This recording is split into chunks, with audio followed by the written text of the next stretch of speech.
Honestly, like even dumbasses can be successful. Yeah. Like honestly, I feel like we overrate intelligence for success and That's so underrate true. like audaciousness and just being bold. Yeah. And just being willing to go out and put yourself out there.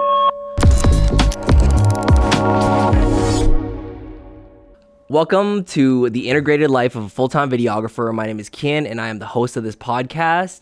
And I'm here with Brian McCann. Brian, tell them a little bit about yourself. Okay, my name is Brian McCann.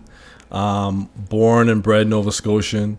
I came to Calgary when I was, about 20 years old.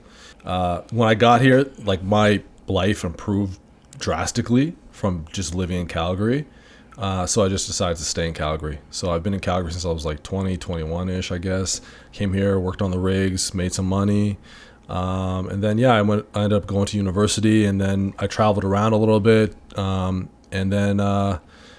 university, I started, like a career kind of job. And I think it wasn't really for me, and I started a business. Yeah, so I don't know. I lived in Halifax, but I guess I lived in like a kind of like not a nice area. There was like a lot of crime, a lot of like drugs, and it just was like not really a place that I wanted to be. And before I left, I just felt like I didn't have any opportunity, and there was like no prospects for me in where I was living. Yeah. And the only way out that I saw was possibly moving away from that city or that area. I had like a kind of a crappy job. Yeah.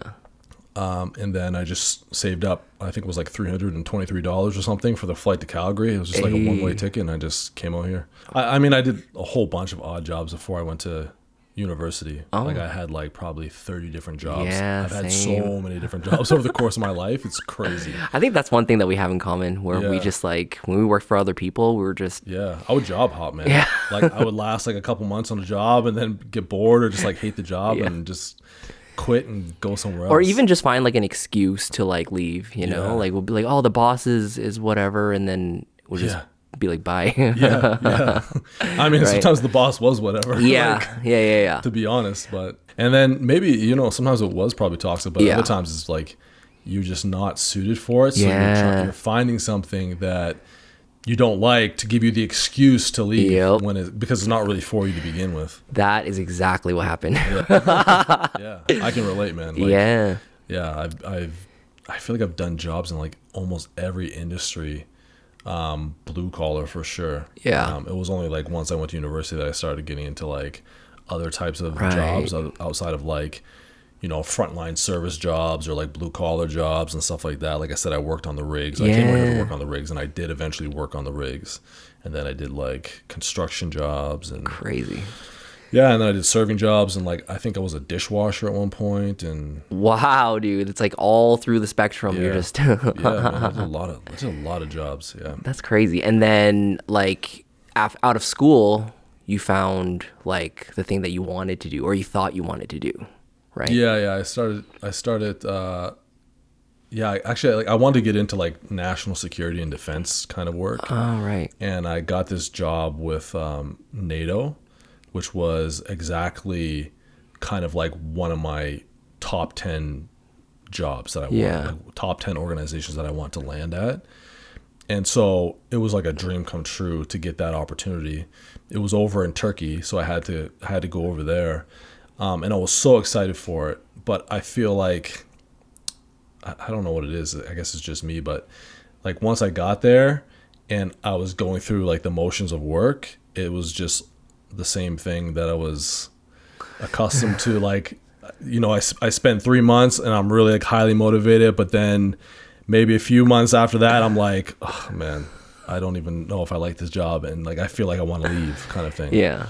So that was actually really disappointing for me, because I had built up in my mind all the reason to go to university was for this kind of role that I was starting to get success in, like placements for. So in other words, I wanted to be in a job like that, and then like I wasn't going to stay in Turkey forever. It was a short-term contract anyway. Yeah. So it was only for like a year.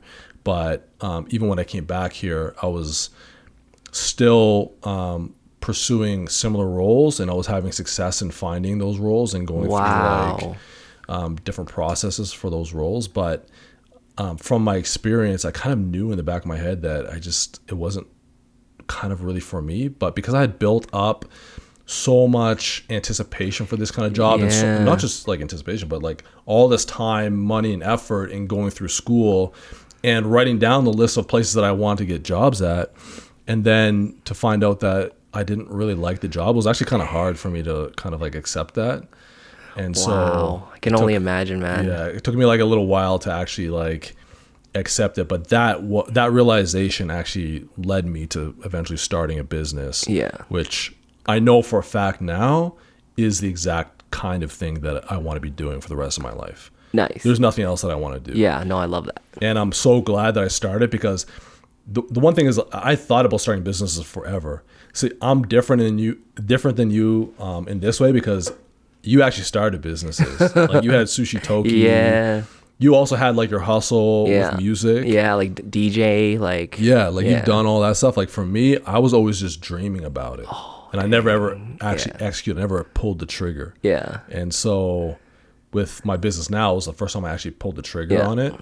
But I spent like I don't know, like years, 25 years probably just dreaming about starting a business or having a business. And then, it just, one day the stars aligned, I guess. Yeah. And then now, like, you've been doing this for 5 years. 5 years now. Yeah. 4.5, 5 years, I think. Yeah. Wow. It seems longer. Like I started in 2020. Yeah. So actually we're in 2025. So February 2025 is going to be 5 years. Whoa. So you started during COVID? Yeah, we started right before COVID. What the? I didn't know that. Yeah, we started right before COVID. That's crazy. Like 3 months before everything shut down. It was crazy. Oh my gosh. Yeah. Yeah. That was a stressful time to have a business. I bet. Yeah. Like other people have opened restaurants during that time, and they're like, we don't know what to do. Like that would be worse to have a restaurant. That's was. Yeah. You had a restaurant at that time? No, like I interviewed people who had restaurants and they opened, but then they said that it wasn't too bad because they were still able to do a bunch of skip the dishes and Uber Eats or whatever, and that really helped them stay afloat. Yeah. But it was like a survival, like keep your head up above the water type of thing. Like tread water until the restrictions pass kind of thing, I think, right? Yeah. And okay, well, so why don't we let other people know like what kind of business you have and like and all that. Yeah, sure. So I have a house cleaning business. It's simple. Just I have a house cleaning business, and I might be starting another business this year, which is a different matter. But yeah, I'll keep the house cleaning business. I just want another one. Yeah, but, nice. Yeah. So I have a house cleaning business. I've had it since 2020, and I have a business partner. And my business partner, she's the operations manager of the business, so she handles kind of like all the delivery of service and that sort of thing. And then I handle almost everything else, like the sales, the marketing, finance, strategy, that kind of thing. We operate in Calgary and the surrounding areas. We haven't expanded to any other cities yet. Maybe in the future, we'll see. Yeah. But yeah, and then that's pretty much the business in a nutshell. That's big plans. So when I started this podcast, I wanted to know like people's reasoning behind why they even get up in the mornings, right? Mm-hmm. So I guess what I want to ask is like, why the cleaning business? Oh, so why the cleaning business? So I don't have any personal affinity towards the cleaning business. It was just kind of like a business that I felt was easy to conceptualize. So I wanted to start something that I felt like I could just understand it easily and was easy to execute, or easy enough to execute. I mean, I think every business can be challenging when it comes down to actually like putting in the work and like doing the steps that you need to take to, make the business a real business. Any business is going to be tough. Yeah. But just like from like a high level, trying to understand like what a cleaning business is, what is the product or service, right? It was just easy to understand. It was low risk because you didn't really need much money to get started in a cleaning business, right? Right. Maybe like a vacuum, a broom and some cleaning supplies.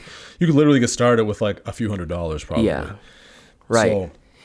So it was easy to get started. And for me, it was more like I asked myself, I think it was so I started in 2020, but it was kind of like December nearing the new year of 2019. nearing the new year in 2020, but in December of 2019. Right. So we're coming up to like December Yeah. 31st. It's the new year. We're going to go into 2020. And you know how like during that time, people started to think like, what do I want to do with my life? I want to do like, you know, New Year's resolutions, trying to take a step forward and that sort of thing. Yeah. So I was just thinking about like my career and how unhappy I was doing my jobs. And I've been thinking about starting a business for so long. What if I actually did it? Like, what if I actually started a business? That'd be crazy. Yeah. But what if I did it? The worst thing that's going to happen is like I start it and it fails. And if it's a cleaning business, I'm not going to lose that much money. But at least I'll stop thinking about it and I'll actually know if I have what it takes to start a business. Yeah. So that was like the first initial question, like, what if I did it? Do you remember like specifically what triggered that moment or anything? Well, I don't know if it was Like that deciding that first domino. specific moment, but I do know that being unhappy in my jobs, Yeah. the previous years and months leading up to the decision, had a big part to play in that. It's just like kind of being underwhelmed and just feeling like this stuff is not for me, even though I found it interesting in school studying it. Right. It's completely different than actually like doing the work inside the organization, because you're still just, it's just like regular stuff. You're just like, you know, filing papers and like Just like any other job. yeah, like in a lot of ways it is just like a lot of other jobs, and some people are actually cut out for it. Like they're going to really enjoy that kind of work, and they're going to enjoy being part of an organization like that, even if the work itself is not as interesting to them at that moment. I'm sure like once you get more senior in your career, it becomes more and more interesting possibly. Yeah. But for me, I just, you know, like I was the 3-month job hopper guy. And so I don't know. I guess I couldn't see. I just could. It just really wasn't for me. That's really what it was. Yeah. So it was that, like, just like not being like happy and satisfied with the career that I had built up in my head. And then, and then I just went searching for like what kind of business would I start if I was to start one. Oh, nice. And so and then it just ended up being a cleaning business. I remember, you know, we met around that time, would you say?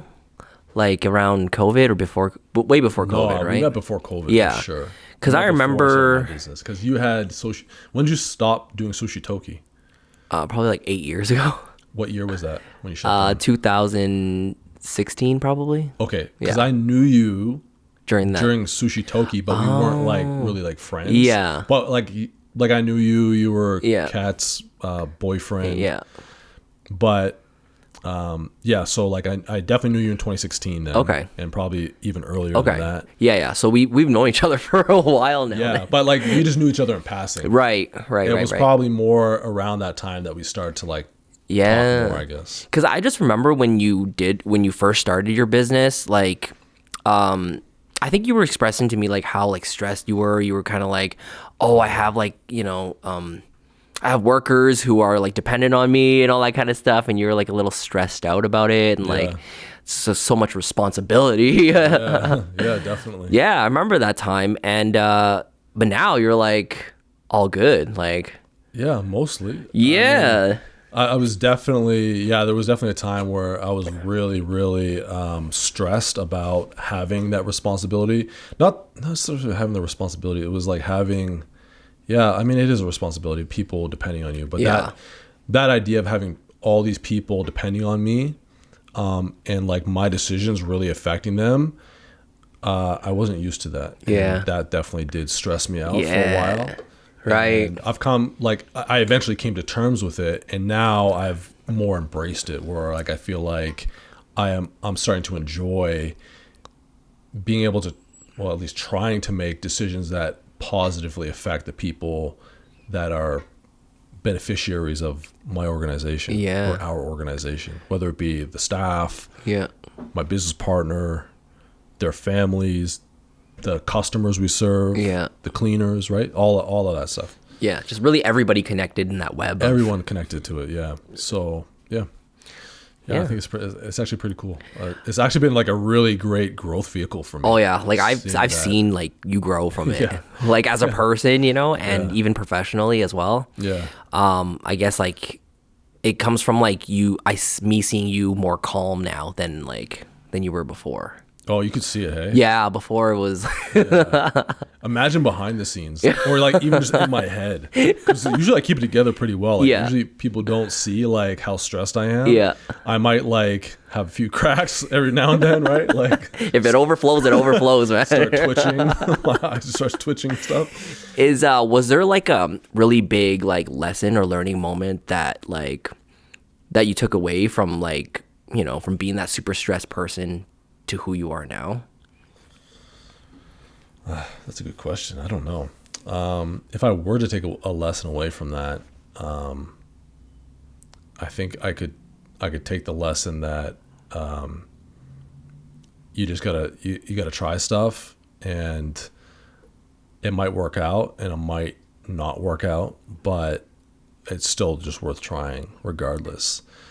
For me, I'm trying to put less, I don't know, meaning on failure, so to speak. You know what I mean? Like, so that it's not some big gorilla in my head that, if I F up, I'm dead, or like this, like I'm ruined. My reputation's like worth trash. Yeah. You know what I mean? Like it's not that big. It just didn't work out this time. And what's the worst that's going to happen? You have to go get another job for a time, and then maybe you start again and you have like more experience, more smarts, you know what I mean? Like you're better able to execute your next endeavor. Yeah. But that's what was in my head, and what part of the reason why I was so kind of like stressed out was like, oh man, if I fail, I'm effing screwed. Yeah. You know what I mean? Like, what is everyone I'll never be able to get back up, type of thing, right? Exactly. Yeah. But if I really think about it, man, like I've had worse things happen to me in my life. If I just fail at a business, especially a business that I didn't invest a lot of money in, like I can recover from that easy. Yeah. That wouldn't even be a huge challenge. Like if I was to rate all the challenges in my life that I've overcame, that wouldn't be probably in the top 10 of my challenges that I've overcome. That's so like that's not that big of a deal. So yeah, like I guess that would be one of the things, is just like not to overvalue what failure means. Nice. Because that just keeps you from like starting things, and then if you do start those things, it makes the process brutal. Yeah. Just trying to get to your success. I'm really glad. I'm really glad that's actually the lesson, because since it took you so long to even like start your own business, and you've been thinking about it for like 2 decades. Yeah. And that's why I didn't start, because I was so afraid to fail. Yeah. Right? Like it's crazy to me to think of that now. Like that's why I didn't start. Maybe it's possible I never would have went to university if I had actually started a business. Right. Because I've been thinking about business before I even thought about university. Yeah. Doing university was actually kind of like one of those things. I was just doing it because I didn't really do good in high school. Like I didn't do well in high school. And so I kind of wanted to challenge myself and be like, look, you didn't do well in high school, but can you do well in university? Like, do you think that you have what it takes to actually get a university degree? At first, it wasn't even about a university degree. I was just trying to go and do like a year of university and see. And I actually did well because I applied myself. Crazy. And so then I eventually got my university degree. And so I guess that was like kind of like one of the first things where I was like trying to just like ask myself a question and then kind of like grow and push my comfort zone and push my I guess my growth or whatever. Like test your own theories about yourself. But it was the same kind of like questions that I asked myself before I started my business. Like, what if you started a business? Like, do you think you could do it? You could. I think you could. Nice. Maybe you could, but it'd be worth trying, like just to see. Hell yeah. But a little bit more like with university, it was more like I did shitty in school. I'm gonna do better. Like I'm gonna show all my teachers that didn't believe in me or whatever. Yeah, or even just to prove to yourself, like exactly, that I am worthy. yeah, exactly. Yeah. Yeah. No. But even if I went and I failed out of university, I don't even think that the lesson that I should have taken from that would be like, oh, no, I suck. I'm not worthy. Yeah. No. The lesson I should have taken was like, hey, you actually tried it. That's fucking dope, man. Like, that's pretty sick. At least you tried it and it didn't work out. Now you know that's not for you. You always were a dumbass. That's okay though. But it's okay. Yeah, because honestly, like even dumbasses can be successful. Yeah. Like honestly, I feel like we overrate intelligence for success and that's underrate so true. like audaciousness and just being bold. Yeah. And just being willing to go out and put yourself out there and like just make moves. I love whether that. they're successful or not. Just go out there and make moves. So right? A lot of times, okay, so in my life I've experienced, I'm around people who think that safety equals smartness, right? So whenever you have choices that you need to make, the safe one is, of course you're going to choose that one. It's the safe one, right? But in my mind, now that I think like since we are entrepreneurs, right? Picking the safest choice is not always the smartest choice. Yeah. Right? Definitely. It's safe, it'll keep you within bounds of like whatever, you don't face any type of danger, but I think the rewards are minimal. What do you think? I mean, I agree with you to an extent. I think it really just depends on circumstance, and sometimes like you use a strategy to get to a certain place in life. And maybe it helps you to get to a certain place, but then maybe circumstances change. So the strategy was good for those specific circumstances to get you through a certain period of time. But once those circumstances change, and assuming that you're trying to move past and go further, then you might need a different strategy. And so safety, or like just playing it easy and trying not to make mistakes and trying not to limit your losses, I guess, right? That might not work for you to get to that next level or that next stage of growth, development, whatever it is that you want to do. I can see that in my own life, not necessarily with like playing it safe, because I don't think that I ever necessarily played it safe. And I don't think that I always had I didn't have the benefit of trying to always play it safe, but I used other strategies to get from where I was in the past, even to like, when I first moved to Calgary, like, True. Like it just required like a different set of like behaviors and beliefs to get me to a point where I was kind of like pushing through the madness back home and then willing to leave it.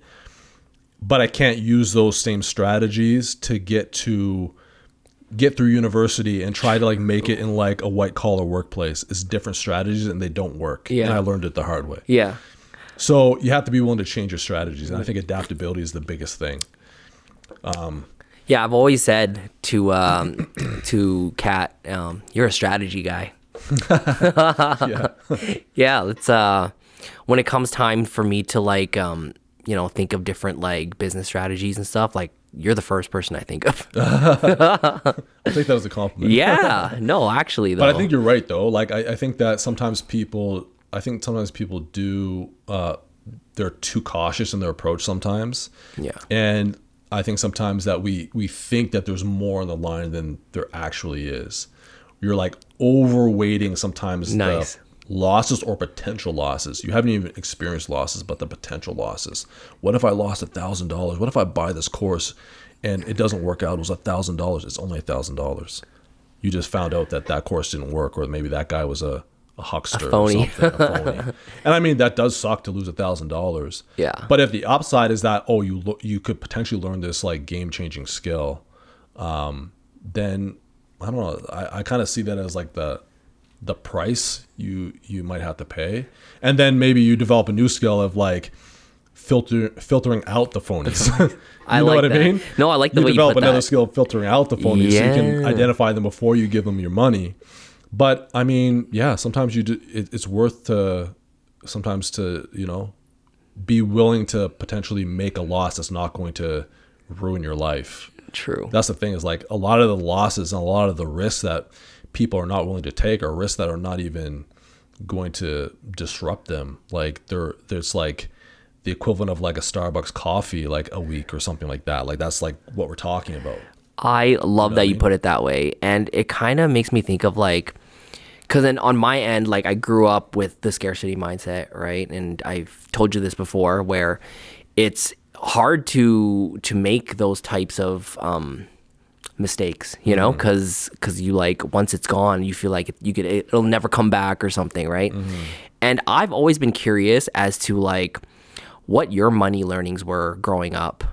Didn't have any. Didn't have any. Well, I can't say I didn't have any. I definitely had money learnings. I just don't think that they were like good money learnings. Yeah.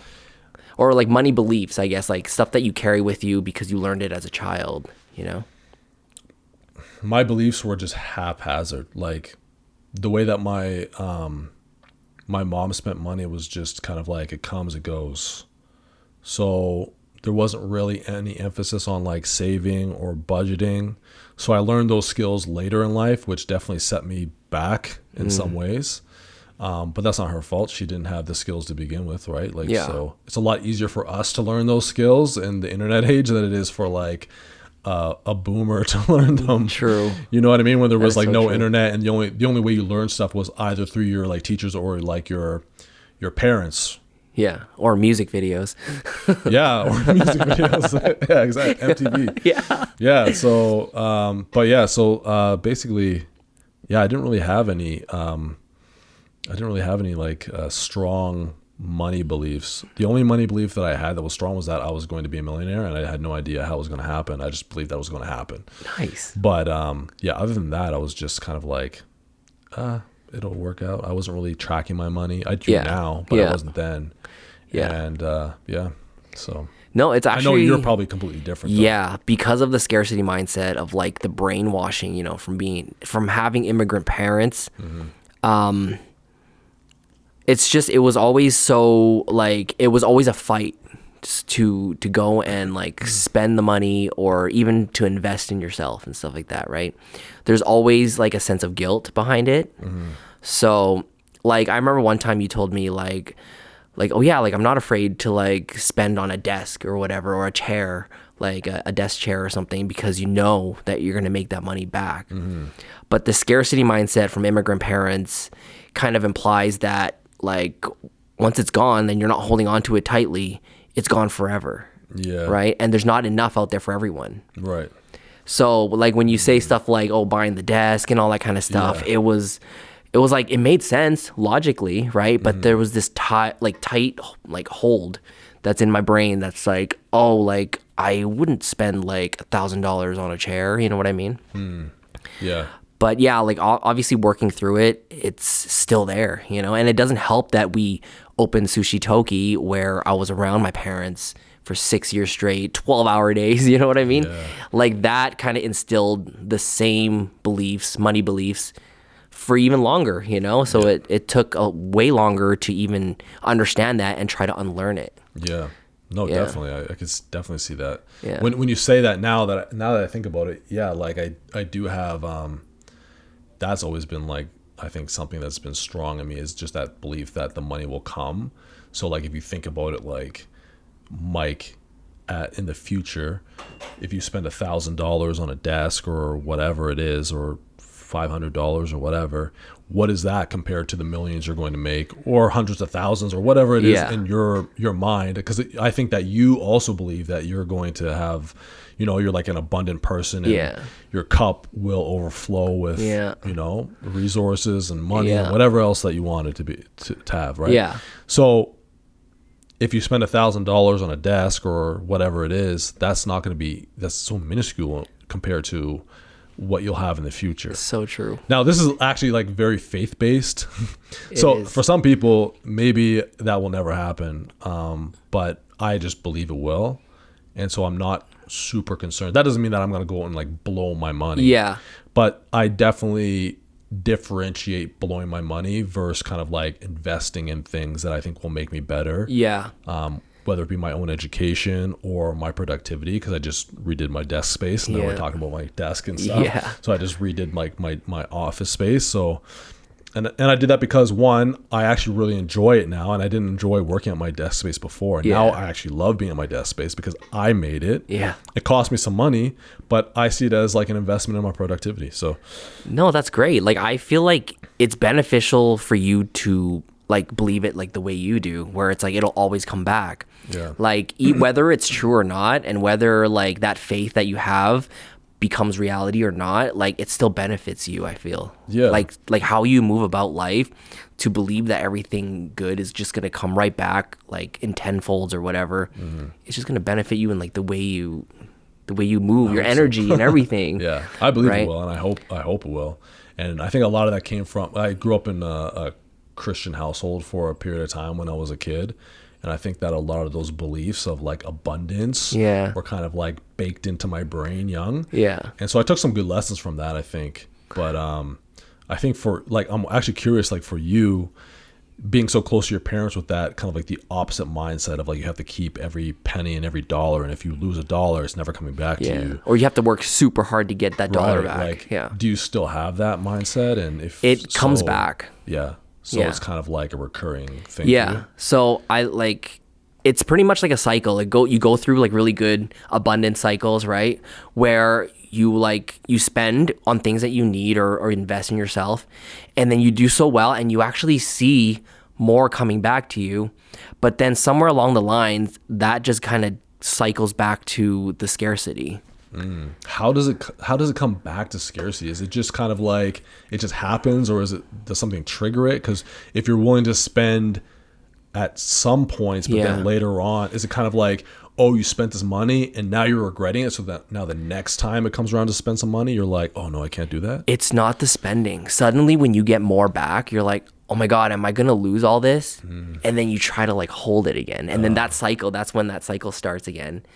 And then you start like kind of like taking, like kind of start spending a little bit until you get so little that you're like, well, this is not a big amount.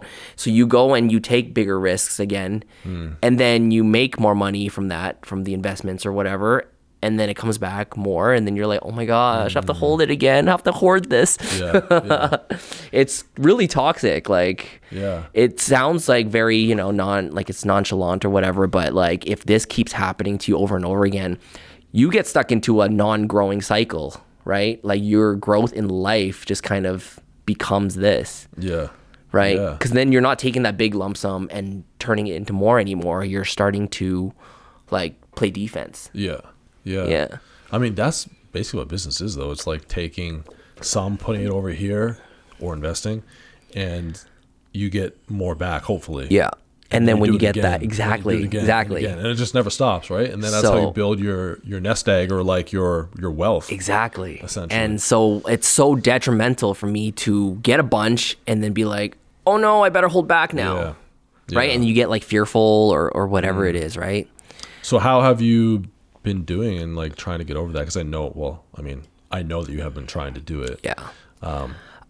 So justifying, like putting things in categories of like investment versus just spending for the sake of spending.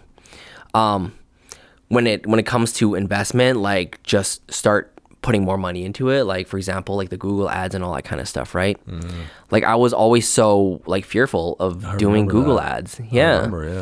And then I'm like, I got so much return from it, and then I tried to hold it again.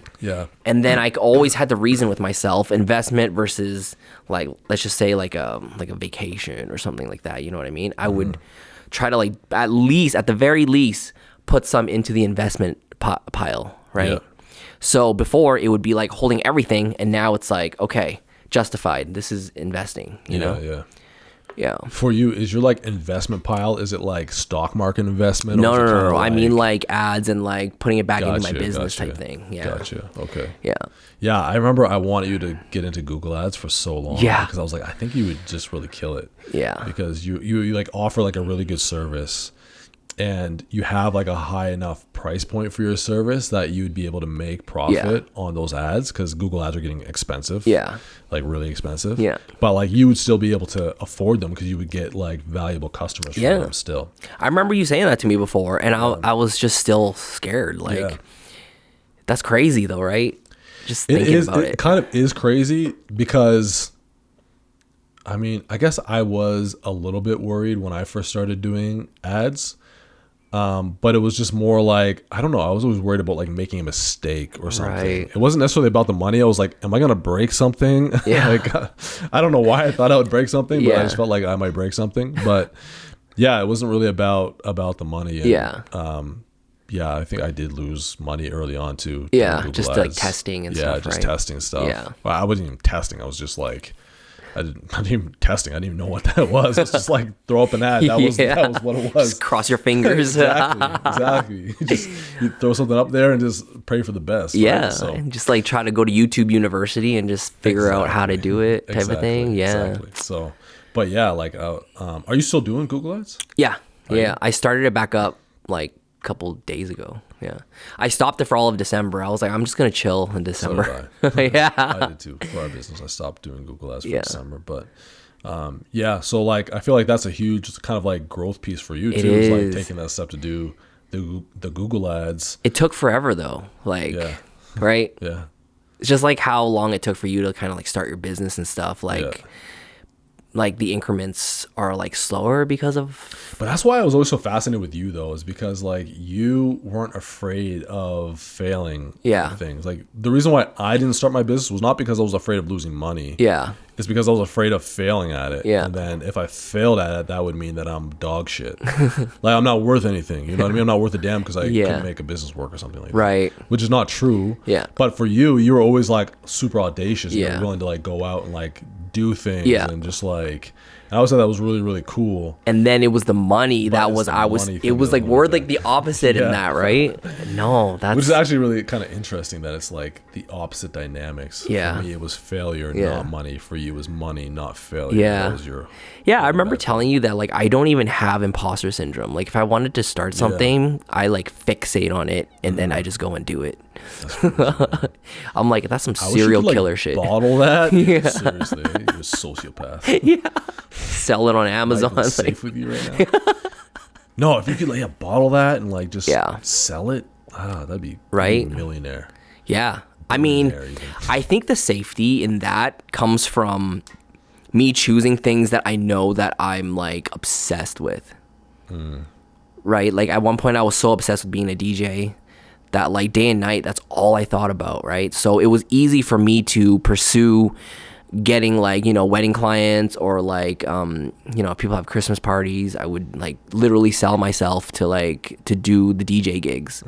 Like it was very easy to pitch because I was already obsessed with it. Like, you know what I mean? Like it was already consuming my brain. Why were you obsessed though? Like, I think I'm on a spectrum, I swear. Like I like self-proclaim, you know, self-diagnose, but like I realized recently actually that I have like this obsessiveness that is playing into my favor only because the things that I get obsessed with actually helps me in life. Yeah. Someone at the gym was like, yo, like the things that you're obsessed with doesn't even sound like a problem. Like what? Like self-improvement and all that kind of stuff, right? Like personal development, I fixate on it. Yeah. Most recently boxing, right? Yeah. Where if I do it, you kind of need to have obsession with it in order for you to not get knocked out. Like you have to do not even that, but just to like go through the brutal workouts to like get better at boxing, because I've done it too. And man, it just kicks my ass. Like not even considering the sparring. It's just like getting through a boxing workout where they're just like drilling you and you're doing like the cardio, you're hitting the effing bag, man. It just beats my ass. I'm like dead. That's and so like real. To like willingly put yourself through what feels like effing punishment is like, I don't know. It does take like a little bit of maybe obsessiveness or like you have to like really just like love that thing. And I recently realized that my fixation on things comes from my mom because she fixates on things as well. So like, because I am like this, I think it's so fitting to do boxing. Yeah. Right. Obviously there's like, it's a double-ended sword. There's like things that are not good when you're like this, right? Because you neglect a lot of things. Like for me, I neglect my relationships a lot of times because I fixate on things. Even with my bodybuilding competition, it's kind of like a huge metaphor for like how I do my life. Where you have to be so meticulous with this one thing and then everything else gets pushed aside, you know? Yeah. I can get into those zones as well, actually. Yeah. Like where I just like hyper focus on a certain thing. Yeah. Usually it has something to do with like in my business or like a new and sometimes like I've had these like new interests pop up in my life and then I'm all about that thing and I don't focus on anything else. Yeah. But So, like, have you been able to like maintain relationships easily like that? No, dude. I think relationships is the hardest thing for me. Really? Eh? Yeah, like I'm unable to maintain relationships, but also to find new relationships, like with people who are like-minded. It's really hard for me. Yeah. That's crazy. But I guess that's part of the double-edged sword. I guess what you're talking about. Yeah. Is like you can get like super focused on this one thing, but then the other things kind of get neglected sometimes. They get neglected, and I guess it doesn't help that, like, I've told you this before, where I've always felt like I didn't get the support from the friends and the family, like, in my life, right? So it made me, there's a bitterness that comes from it that, like, I don't know if I wouldn't say trust, but like I depend on other people, you know, where it's like I do it all by myself, like fuck it, you know. Yeah. And it's very toxic, taking me longer to even heal from something like that. And so it doesn't help the relationship aspect of my life as well. So you're kind of like a lone wolf kind of guy, I guess. Yeah. Which doesn't really seem like you at all, like from the outside at least. The thing is, I think I'm intelligent enough to like be able to converse with people and talk to people. Yeah. But like when it comes time to like really get deeper with conversation or like to build that relationship, deeper connection, it's tough for me. Like, yeah, so you have like the social skills, but you don't have necessarily like that, I don't know, like the psychological desire or like and something. It's like this distrust, this like the bitterness I was telling you about that like keeps me at bay from building and trying to like bring other people along, essentially. Yeah. When you say bring other people along, what do you mean by that? Like all go on a journey together. Like the togetherness is like, nah, I'll do my thing. You know what I mean? And then you do yours, and like it's all good type of thing. Right? I mean, there's nothing wrong with that. It's just the deeper connection with other humans is... See, for me, it's actually been the opposite, which is not surprising because we are like very different people, I guess. But for me, like I've always wanted to experience my success with other people. Yeah. I always thought like, okay, I don't know if I heard this somewhere else, but if like tomorrow the entire population of the world was like eliminated, it was just you left, you wouldn't have any desire or any reason to pursue anything at all. So like that simple analogy or that simple example, it just kind of drives home, I guess, like how much social relationships, social networks play into the meaning of everything we do. I love that. So like me building a business or another business or becoming like a wealthy person, like I would ideally want to celebrate or have someone that can celebrate that stuff with me. And if not, it's kind of like, damn, well, what am I doing this for? Yes. Like, and it's not just like, oh, to celebrate you, but it's just like, I don't know, just when you did your show, your bodybuilding show, you know, you had like your loved ones there, your friends and stuff that came out to see you. Yeah. Sorry, I wasn't there. I couldn't make it. All good. But even still, like, it would kind of suck to not have anyone there to experience that, like, with you, right? Like that, even if like you didn't do well, you know what I mean?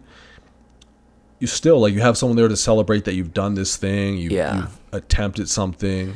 And I completely agree with you, dude. And that's the reason why, like, this big ass hurdle of relationships with me is such a problem to me, right? And I like, it's almost like I'm stuck in that arena where like I want to, but then all these things are like at play, you know? Yeah. Well, I'm actually like you in that way though. Yeah. Because I want to do those things, but there's things that hold me back from actually going out to like actually do it. Yeah, and like actually getting that connection deeper, right? Yeah. But no, like I totally like think that's so true where it's like if you have people around you to celebrate your successes and your path, like you don't even have to be like super successful or whatever, like just have people there, togetherness, right? That's what I've been thinking about a lot lately though, dude. Like it's crippling, like how I am, and like I do want to change and do better in this sense. I think you can do it though, because you have the mindset for like getting better and improving. It's just like, I don't know, and you've identified it as a problem. Yeah. 'Cause some people, they can try to get better, but they're not necessarily focused on, I guess, like their deficiencies or their like shortcomings, Right. so to speak. So like if you're not aware of it, you can never improve it, but you've identified it as a problem for you. Yeah. So there's hope that you can actually improve it. Yeah. The problem is actually like doing the work, because that's the hard part. Like, that's It's where the so rubber hard. meets the road. It's It's just like so the difference hard. between me thinking about business and like actually doing it. It's like, well, now I'm actually doing it and the rubber is meeting the road. But all these other business ideas I've come up with, and I think I've pitched you a bunch of business ideas too.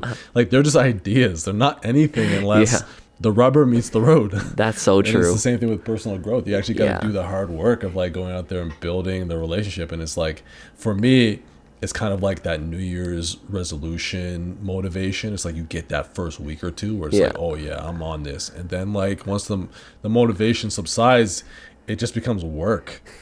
And once it becomes work, it's like not even fun. It's just like, man, this sucks. Yeah. And so you have to, I don't know. I'm probably not the one to give advice about this, but like, got to do something. I don't know what it is. Right. It's literally just about like summoning the discipline, because when the motivation wears out, you need discipline. And that's where you buy your David Goggins book. You just listen to Goggins in your ear. But I'm wondering if like it has more to do with like your emotional capacity to take on this aspect, because relationships a lot of times are emotional, right? Yeah. Because right now, like the way that I hear you talking about it, it's like there's a lot of logic, like you just rush, like David Goggins, the whole thing, you know? Mm-hmm, yeah. But like maybe it makes more sense to tap into the EQ in this sense, you know? Because if it's kind of like working out, we could push through it. But like when it comes to relationships, I find it's hard to like try to push. You're right. You know? That's so true. So it's an emotional thing, bro. And that's the thing, is like working out is so much easier than building relationships. Yeah. It's because you can just get yourself in the gym and like a burn, you can just push through it. Exactly. You know what I mean? And like that doesn't stop me from going to the gym the next time. Yeah. But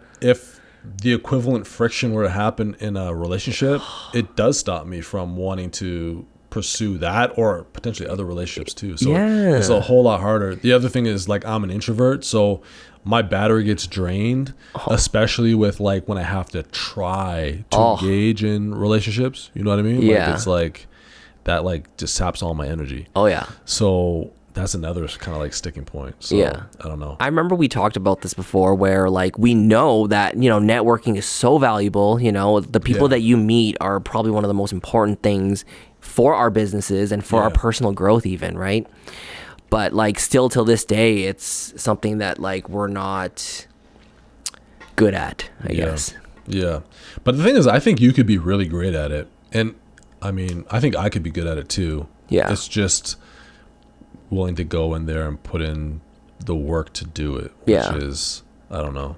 Maybe that's again going back to the just grinding it out, the logical, just go in there and do it. But I don't know. I feel like that's been actually like that's been like a lot of the progress I've seen in my life, is just by like just deciding to do it and then just do it. Just fucking dog it out. Yeah, and just dog it out. And I can't do that with everything, but I can do it with some things. And so because I've seen progress in my life in important areas doing it that way, I always kind of go back to that. But I think it also takes a little bit more finesse. I'm not sure, just because it's like a social thing. Yeah, and So it takes a social little might more. not be logical, like we were saying. Yeah. Like, But then how do you get yourself to that point where it's like, can you ever like enjoy it? You probably can if you do it in the right way. I think if you mean well with everybody, and like, oh, there's this thing I've been thinking about where it's like you have to love on people without expecting anything back.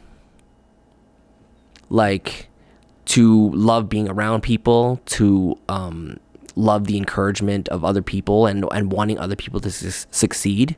Yeah. In order for you to get yourself into spaces and not try to think of it as like you gaining something from, let's say, a networking event or something. Yeah. Right? Like, you're going in there with the intention that like you wish everybody well, and like you're just there to kind of experience other people's journeys. Mm-hmm.